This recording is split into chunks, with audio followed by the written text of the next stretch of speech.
সব প্রশ্নের উত্তর খুঁজে পাওয়া যায় না, কিছু উত্তর প্রশ্ন হয়েই থেকে যায়।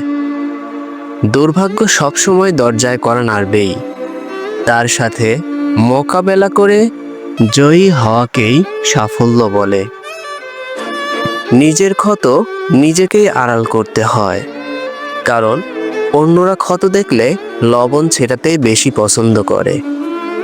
একাকিত্বও এক ধরনের শক্তি, যা মানুষকে আত্মবিশ্বাসী হয়ে উঠতে সাহায্য করে।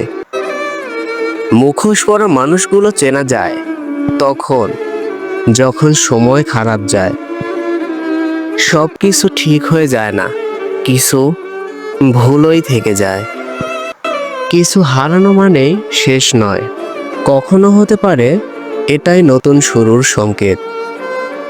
জীবন বদলাতে সময় লাগে, কিন্তু হাল ছেড়ে দিলে কখনোই বদলাবে না।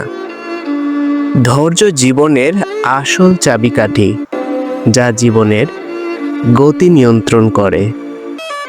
দুর্বল মুহূর্তে যে নিজেকে সামলাতে পারে, সেই আসল বীর। হতাশা জীবনের অংশ, কিন্তু সেটাই শেষ নয়। সব স্বপ্ন পূরণ হয় না, কিছু স্বপ্ন ভাঙে বলেই মানুষ শেখে। হারকে যদি মেনে নেওয়া যায়, তাহলে মানসিক শান্তি আসে। প্রতিটি দিনই একটি নতুন যুদ্ধ, জিতলেও ভালো, না জিতলেও অভিজ্ঞতা বাড়ে।